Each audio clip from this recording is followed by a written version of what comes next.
পৰৱৰ্তী খবৰলৈ ঢকুৱাখানাত সংঘটিত হৈছে চাঞ্চল্যকৰ ঘটনা সুনীল গগৈ নামৰ এজন ব্যক্তিক হত্যা দুৰ্বৃত্তৰ জনস্বাস্থ্য কাৰিকৰী বিভাগৰ ঠিকাদাৰ আছিল ব্যক্তিগৰাকী শনিবাৰে নিশা সংঘটিত হয় এই লোমহৰ্ষক ঘটনা এই বিষয়ৰ সন্দৰ্ভত জনাই যাম বিশেষ ঢকুৱাখানাত সংঘটিত হৈছে চাঞ্চল্যকৰ ঘটনা সুনীল গগৈ নামৰ এজন ব্যক্তিক হত্যা দুৰ্বৃত্তৰ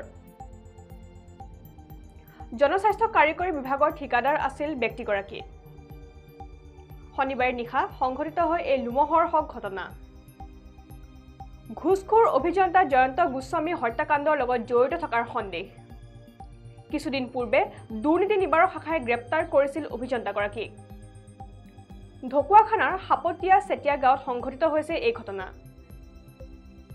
ঢকুৱাখানা মণ্ডল বিজেপিৰ কিষাণ মৰ্চাৰ সাধাৰণ সম্পাদক আছিল সুনীল গগৈ ইতিমধ্যে ঘটনা সন্দৰ্ভত আৰক্ষীয়ে অব্যাহত ৰাখিছে তদন্ত আৰু আমি যেহেতু জনাইছো যে ঢকুৱাখানাৰ নিশা শনিবাৰে নিশাৰ ভাগত এক চাঞ্চল্যকৰ ঘটনা সংঘটিত হোৱা দেখিবলৈ পোৱা যায় আৰু সুনীল গগৈ নামৰ এগৰাকী জনস্বাস্থ্য কাৰিকৰী বিভাগৰ ঠিকাদাৰৰ মৃত্যুৱে বৰ্তমান সমগ্ৰ ঢকুৱাখানাতে এক চাঞ্চল্যৰ সৃষ্টি কৰা দেখিবলৈ পোৱা গৈছে এই ঘটনা সন্দৰ্ভত ইতিমধ্যে একাংশ ৰাজ্যে উত্তপ্ত পৰিস্থিতিৰ সৃষ্টি কৰা দেখিবলৈ পোৱা গৈছে আৰু শনিবাৰে নিশাৰ ভাগত সংঘটিত হয় এই লোমহৰ্ষক হত্যাকাণ্ড কোনো অচিনাক্ত দুৰ্বৃত্তই ব্যক্তিগৰাকীক অৰ্থাৎ জনস্বাস্থ্য কাৰিকৰী বিভাগৰ যিগৰাকী ঠিকাদাৰ আছে সুনীল গগৈ সেই সুনীল গগৈ হত্যা কৰাৰ অভিযোগ উত্থাপন কৰা হৈছে বৰ্তমান সময়ত আৰু শনিবাৰে নিশাৰ ভাগত সংঘটিত হৈছে এই লোমহৰ্ষক ঘটনা আৰু এই ঘটনাৰ লগত জড়িত থকাৰ সন্দেহ প্ৰকাশ কৰিছে ইতিমধ্যে কেইবাজনো লোক এই ঘটনা সন্দৰ্ভত এই ঘটনাৰ লগত জড়িত আছে বুলি ইতিমধ্যে কেইবাজনো লোকে মন্তব্য প্ৰকাশ কৰা দেখিবলৈ পোৱা গৈছে কিন্তু বিশেষকৈ ঘুষখোৰ অভিযন্তা জয়ন্ত গোস্বামী এই হত্যাকাণ্ডৰ লগত পোনপটীয়াকৈ জড়িত আছে বুলি ইতিমধ্যে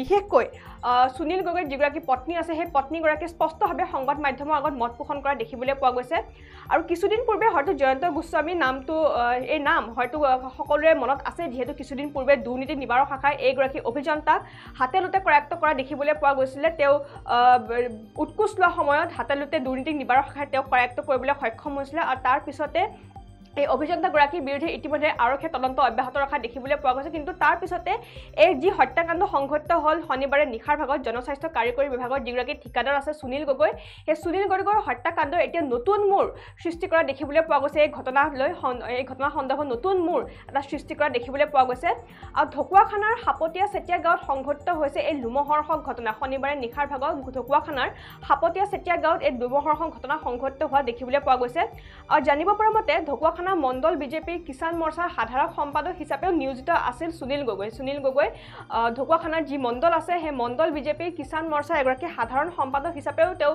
কাম কৰি আছিল বুলি ইতিমধ্যে মন্তব্য তথ্য লাভ কৰা বৰ্তমান সময়ত জানিব পৰা গৈছে আৰু ঘটনা সন্দৰ্ভত আৰক্ষীয়ে বৰ্তমান তদন্ত অব্যাহত ৰখা দেখিবলৈ পোৱা গৈছে যিহেতু লোমহৰ্ষক হত্যাকাণ্ড সংঘটিত হোৱা দেখিবলৈ পোৱা গৈছে আৰু সুনীল গগৈ নামৰ জনস্বাস্থ্য কাৰিকৰী বিভাগৰ ঠিকাদাৰজনক শনিবাৰে নিশাৰ ভাগত হত্যা কৰি মূৰ কাটি লৈ যায় কোনো অচিনাক্ত দুৰ্বৃত্তই এক অতি লোমহৰ্ষকভাৱে এই ব্যক্তিগৰাকী অৰ্থাৎ সুনীল গগৈ নামৰ যিগৰাকী জনস্বাস্থ্য কাৰিকৰী বিভাগৰ যিগৰাকী ঠিকাদাৰ আছে সেই ঠিকাদাৰগৰাকীক দুৰ্বৃত্ত অতি লোমহৰ্ষকভাৱে হত্যা কৰিছে বুলি ইতিমধ্যে মন্তব্য প্ৰকাশ কৰা দেখিবলৈ পোৱা গৈছে আৰু ইতিমধ্যে জানিব পৰা মতে দুৰ্বৃত্তই সেই সুনীল গগৈৰ যিগৰাকী ব্যক্তি আছে সুনীল গগৈ সেই সুনীল গগৈৰ তেওঁ মুণ্ড ইতিমধ্যে কাটি নিয়ে তেওঁলোকে সেই দুৰ্বৃত্তই তেওঁৰ মুণ্ড লৈ যায় বুলি ইতিমধ্যে তথ্য সহকাৰে জানিব পোৱা গৈছে আৰু ইতিমধ্যে তেওঁৰ চিহ্ন মুণ্ড বিচাৰি আৰক্ষী ইতিমধ্যে অভিযান চলাই থকা দেখিবলৈ পোৱা গৈছে আৰু ঘৰৰ ওচৰৰ চুমনিৰ মাজত সংঘটিত হৈছে এই হত্যাকাণ্ড অৰ্থাৎ ঘৰৰ চুমনিৰ মাজত এই হত্যাকাণ্ড সংঘটিত হৈছে বুলি ইতিমধ্যে মন্তব্য প্ৰকাশ কৰা দেখিবলৈ পোৱা গৈছে আৰু উল্লেখযোগ্য যে কিছুদিন পূৰ্বে দুৰ্নীতি নিবাৰক শাখাৰ জালত পৰি গ্ৰেপ্তাৰ হোৱা ঘিলামৰা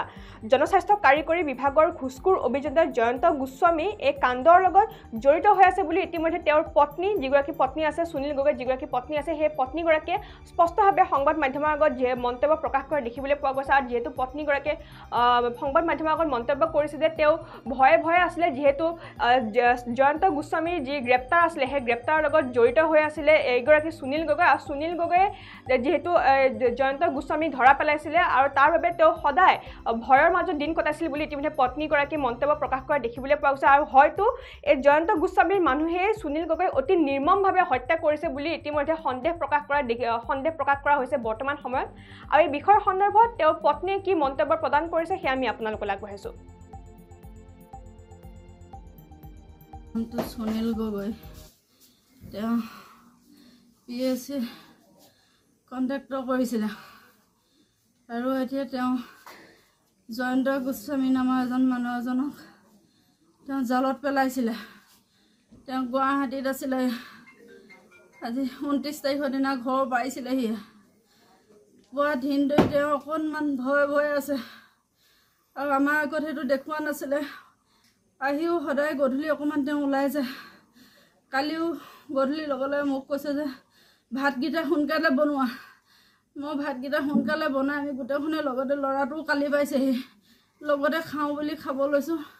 তেওঁ ভাতকেইটা বাঢ়ি দিছোঁ, তেওঁ খাব পৰা নাই। কৈছে ভাত নোখোৱা নেকি? আৰু মই আৰু ভাত এতিয়া নাখাওঁ, আহি খামহি, মই এপাক ওলাই যাওঁ। তাৰপিছত আমি ভাত খাই থাকোঁতে তেওঁ ওলাই গ'লেই। তাৰপিছত নাই অহা নাই নহা দেখি মই ল'ৰাটোক সিটো ৰুমত শুই আছিলে, তাক ফোন কৰিছোঁ, দেউতা এতিয়ালৈকে নাই অহা, তুমি বাহিৰত চাওঁগৈ আহাচোন, পোহৰ চোহৰ দেখোঁবা। সিয়ে মই বাহিৰত চাইছোঁ, পোহৰ নাই। তাৰপৰা সি বৰ্তাকৰ পুতেকক ফোন লগালে। তাৰপৰা আকৌ নিজৰ বৰ্তাককো মাতি আনিলে। আনি বোলো পথাৰৰ ফালে চোৱাগৈ যোৱাচোন, ক'ৰবাত পোহৰ চোহৰ দেখাবা, এনেকৈ বুলি ওলাই গৈছিলে। আৰু তেওঁ ভাবুকি দি আছে মানুহে। মোকো মানুহে কৈছে, ফোন কৰি জনাইছে যে গুৱাহাটীৰ পৰা অহাৰ আগতে মোলৈ ফোন কৰিছে, তেওঁক ওলাবলৈ নিদিব, তেওঁ ওলালে মানুহে মাৰিম বুলি কৈছে। মই তেওঁ গুৱাহাটীত থাকোঁতে কোৱা নাই, ঘৰলৈ অহাৰ পিছত কৈছোঁ মই একো নহয় বোলে, মই বেয়া কাম একো নাই কৰা নহয়, মোক কোনে কি কৰিব, তুমি চিন্তা নকৰিবা, তুমি চিন্তা একো নকৰিবা, এনেকৈ কৈছে।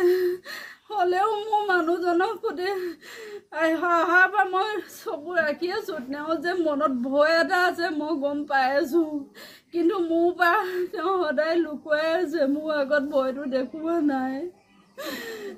ল'ৰাটোকে কালি কৈছিলে বোলে কোনোবাই ভাবুকি তেওঁকো ডাইৰেক্ট দিছে বুলি, পালে মাৰি কাটি পেলাই দিম বুলি। এইখিনি সম্পূৰ্ণ ইয়াতে ঠিকানা মানুহৰ জড়িত আছে, কাৰণ তেওঁলোকৰ কামবিলাক বেয়া হৈছে। এতিয়া চেকিঙত গৈছে, ভালকৈ কৰিব লাগিব, টকা পইচা খৰচ কৰিব লাগিব, তাৰ প্ৰতিশোধ লৈছে তেওঁলোকে। ইয়াৰ উচিত বিচাৰ কৰিব।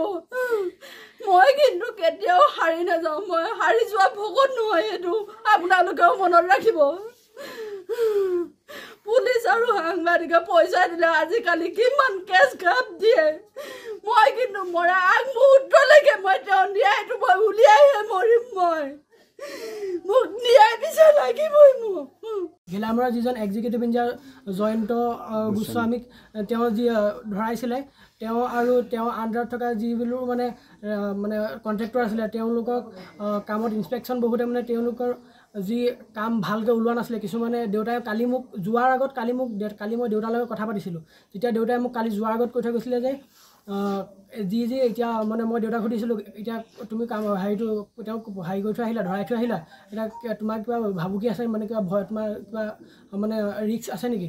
তেতিয়া দেউতাই কৈছিলে যে বেছি একো ৰিস্ক নাই, কিন্তু এনেই কিছুমান ঠিকাদাৰ যিবিলাকে এক্সিকিউটিভ ইঞ্জিনিয়াৰজনৰ আণ্ডাৰত কাম কৰি আছিলে, তেওঁলোকে 50% কাম কৰি 100%ৰ ঠিকা লৈ দিছে। তেওঁক এক্সিকিউটিভ ইঞ্জিনিয়াৰজনক পইচা দি কিছুমানে 70% কাম কৰি তেনেকৈ 100%ৰ পইচা লৈছে। সেইবিলাক ঠিকাদাৰে দেউতাৰ ওপৰত আক্ষেপ কৰি আছিলে। তেওঁ মোক কৈছিলে যে কেইজনমানে তেওঁক এইবুলিও কৈছে যে তেওঁক পালে মাৰি কাটি পেলাই দিব, তেনেকৈ কৈছিলে।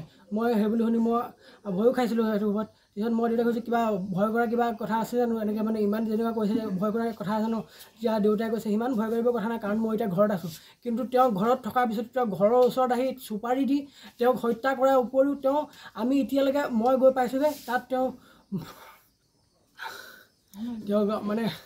ডিঙিত মূৰটো নাই, ভৰি নাই, হাত নাই,